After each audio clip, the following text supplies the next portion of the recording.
Hey guys, it's Dr. Sarah. Today on the She Found Motherhood podcast, Dr. Alicia and I are talking all things GBS, Group B Strep. And we'll get started right after these messages. Welcome to the She Found Motherhood podcast. We are Doctors Sarah and Alicia, maternity physicians and moms who have been through it all.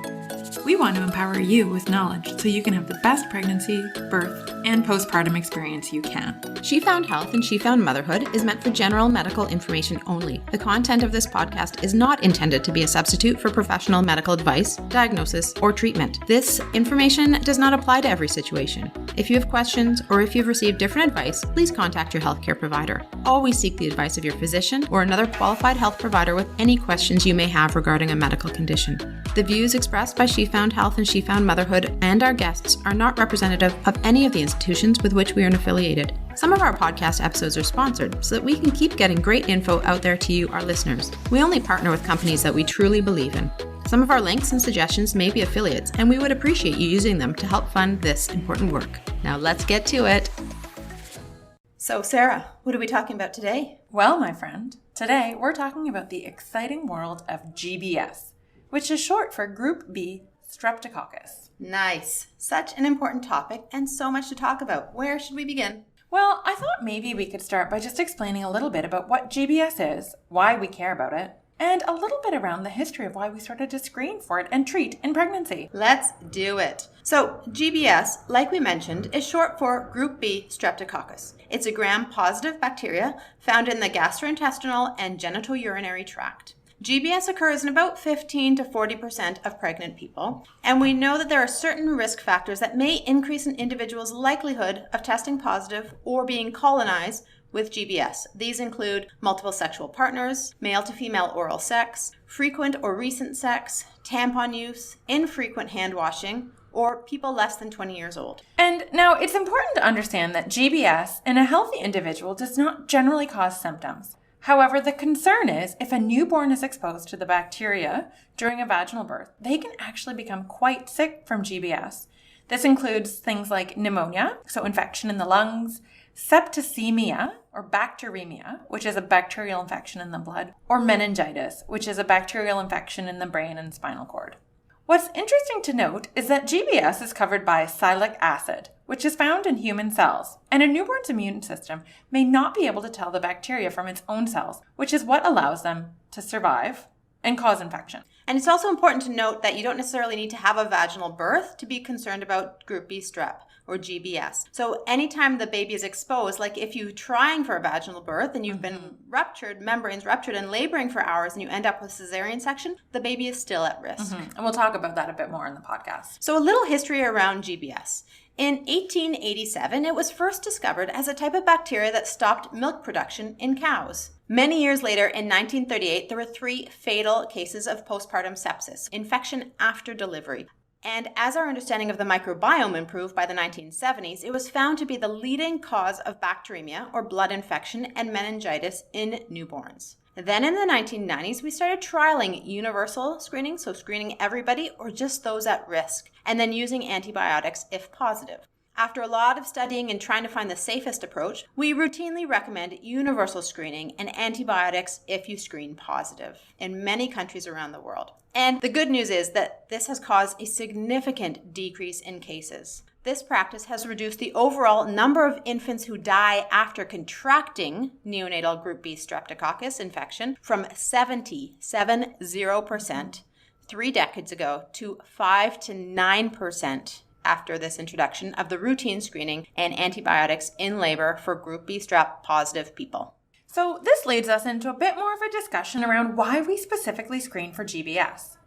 As mentioned earlier, GBS is a leading cause of death and disability in newborns.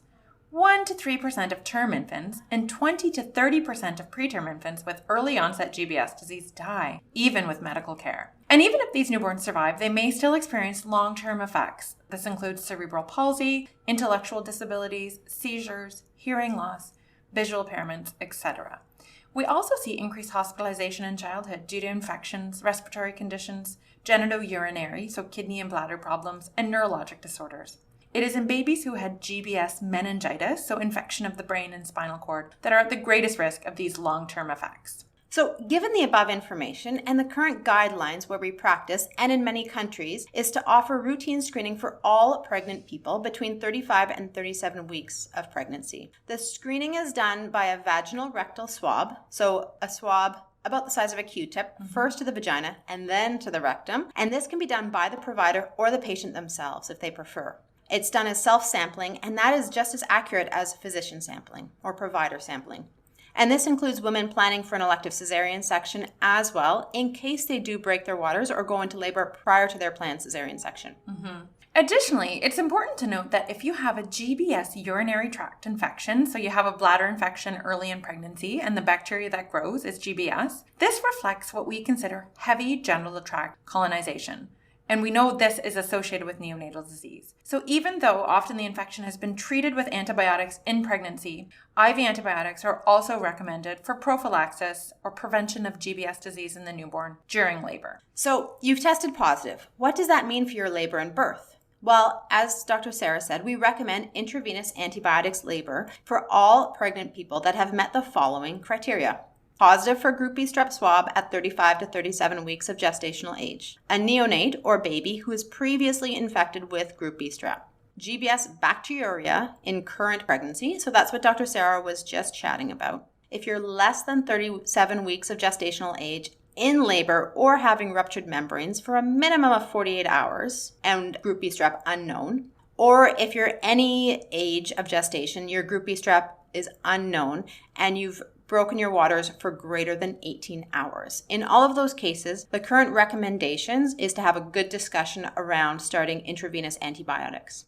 So the recommended antibiotic treatment is IV penicillin. Now, it's important to know if you've got a history of penicillin allergy, it is a standard of care to send you for confirmatory allergy testing. As many of these allergies are actually not true allergies or true anaphylaxis, and penicillin is often safe in many situations. If you're allergic and you still have a low risk of anaphylaxis as determined by an allergy testing, we would offer Cefazolin every 8 hours until delivery.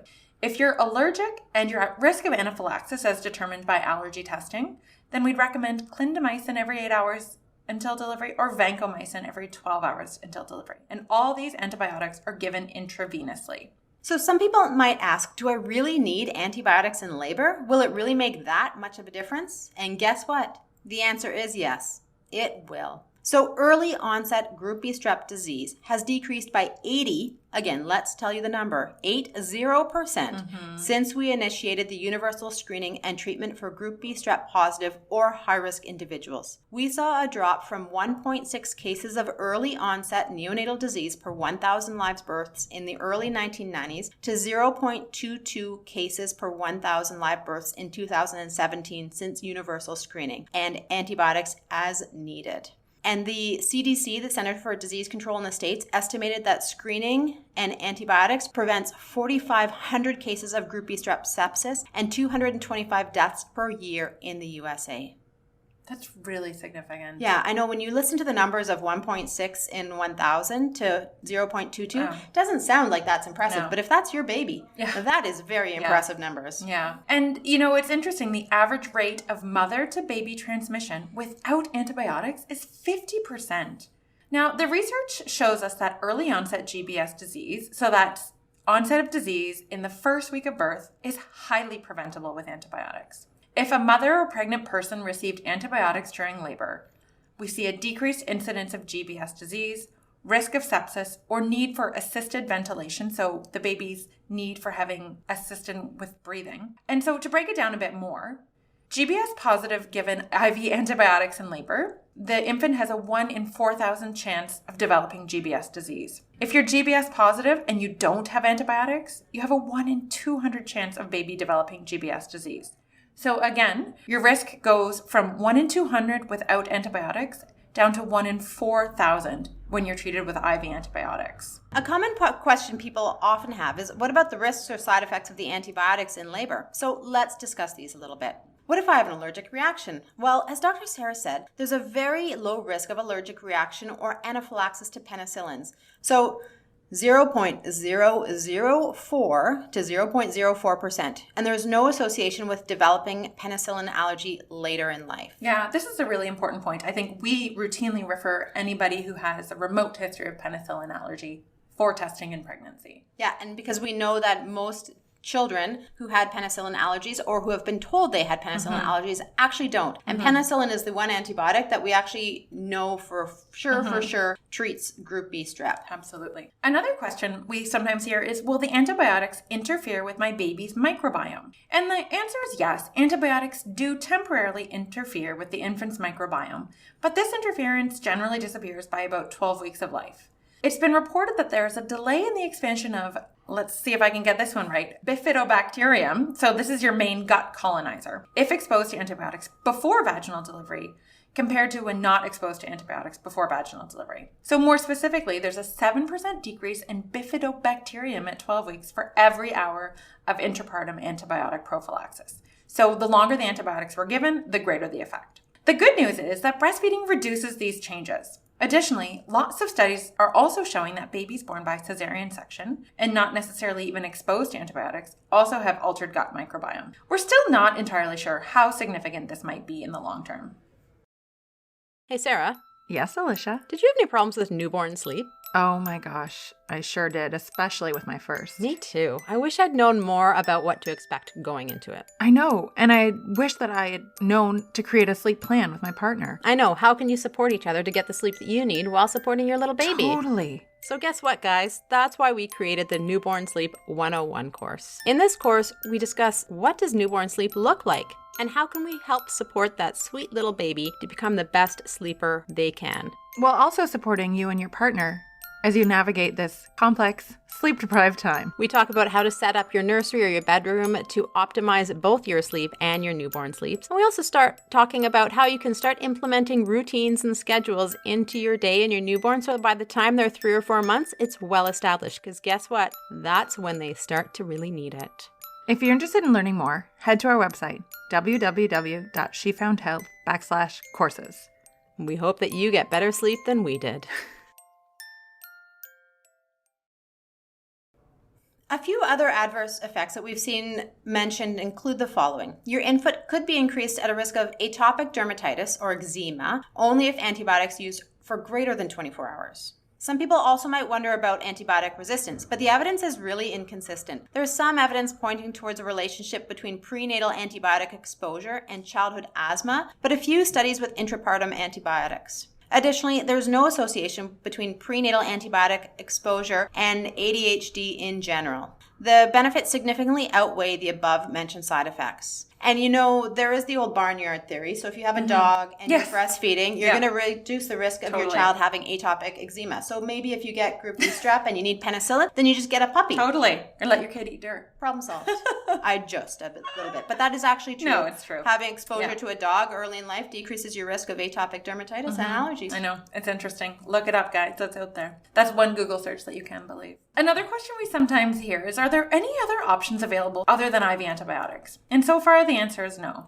So chlorhexidine is a common cleaning product that we use, but it's not effective in reducing the risk of GBS disease. And taking antibiotics before labor is also not useful as GBS can grow back quickly. So for people who took antibiotics to treat a GBS infection in pregnancy, like a bladder infection, there is a 67% chance of GBS coming back later in that pregnancy. Additionally, antibiotics taken by mouth or intramuscular injection are not effective. The cool thing is, there's actually a vaccine in clinical trials for GBS. That's pretty cool. So I think, and I don't think we actually mentioned this earlier in pregnancy or in the podcast, but excuse me, I think it's important to do it again. Just because you're Group B strep positive does not mean that there's anything wrong with you. No. We all have a ton of bacteria in our vagina, and it's just that this particular bacteria has caused really bad infections in babies. And so that's why we're focusing on it. So if you are Group B strep positive, there's nothing you did that's wrong. There's nothing inappropriate about that. That's a totally normal thing. We just are focusing on it because it causes bad infections in babies. Yeah. And we know about 30% of the population is just going to be positive. Yeah. So that segues nicely into our next thing. Is there anything I can do to reduce my risk of testing positive for GBS? And this is a great question. And there is some emerging evidence that certain probiotics might reduce your risk.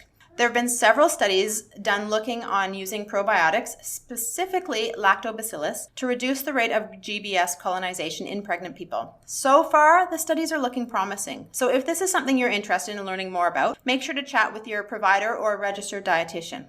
So, Sarah, that kind of covers it. Why don't you go ahead and summarize for us? Oh, I would love to. So we summarized that GBS is a leading cause of neonatal infection, and it is recommended that we screen all pregnant people between 35 and 37 weeks of pregnancy, regardless of risk factors. If you screen positive, there's nothing we can do, and it's not a big deal. We just recommend IV penicillin in active labor, and this is associated with some adverse effects, which, in our opinion, are significantly outweighed by the benefits. The infant's microbiome does appear to be impacted, but this is temporary and can be lessened by breastfeeding, and as Alicia said, getting a dog. Woof, woof. And lastly, there is emerging evidence that probiotics, specifically lactobacillus, may reduce your likelihood of testing positive for GBS. So that about covers it. First of all, we want to make a big thank you to Vina, who's a medical student working with us, who prepared a lot of this for us. Thank you very much. And the other thing, if you have more questions about GBS, make sure to talk to your provider about your specific situation. Also, if you're wondering about how you can prepare for postpartum and what you need for you and your newborn, make sure to check out our free download linked below around preparing for postpartum. All right, guys, have a great day. Thanks for listening. Thanks for listening. Make sure to check out our website at www.shefoundhealth.ca and to sign up for our community for weekly bump blasts. Make sure to check us out on Instagram or Facebook at she.found.motherhood and head on over to your favorite podcast app and leave a review and a 5-star rating. If you enjoyed this podcast, take a pic of yourself listening to it and share it on social. Make sure to tag us on it so we know to keep making them.